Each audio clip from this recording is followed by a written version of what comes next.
Hi guys, welcome back with me again in this channel. On today's tutorial, I'm going to show you how you can convert any files into MP4.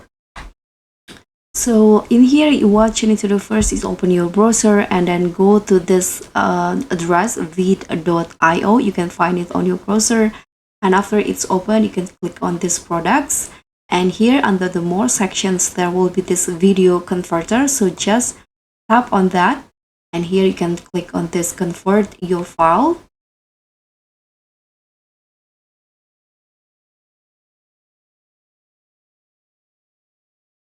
Now you can just upload a video or drag and drop it. So I'm going to just upload it, and here I'm going to click on video, click on open, and now it will start uploading. And here you can my current format is MOV. So if you want to change it into MP4, here on under the convert to, click on the drop down and choose the MP4.